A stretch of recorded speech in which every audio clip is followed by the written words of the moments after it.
Panginoon, huwag mo akong pabayaan ngayon. Panginoon, maraming salamat sa bagong araw ngayon na nasa buhay ko. Maraming salamat sa mga bagong pagkakataon na kasama ng araw na ito. Salamat sa bagong gising ko na kasama ang mga bagong pag-asa.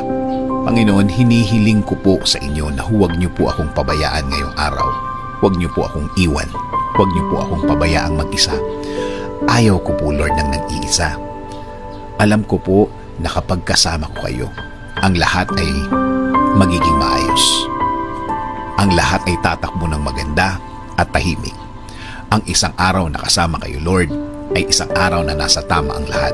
Alam ko, Lord, na ikaw ang magiging guide ko. Alam ko, Lord, kung ikaw ang maglilid ng buhay ko, mapupunta ito sa maayos at tahimik talaga ang lahat.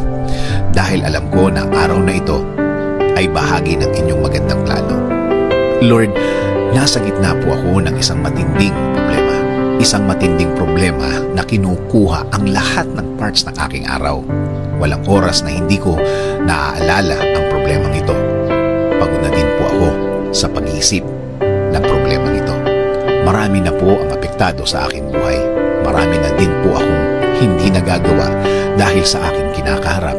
Kahit ang mga mahal ko sa buhay, napapabayaan ko na dahil sa problemang ito. Lord, I'm asking you to be in the middle of my life now. Ikaw na po ang mag-lead ng aking buhay.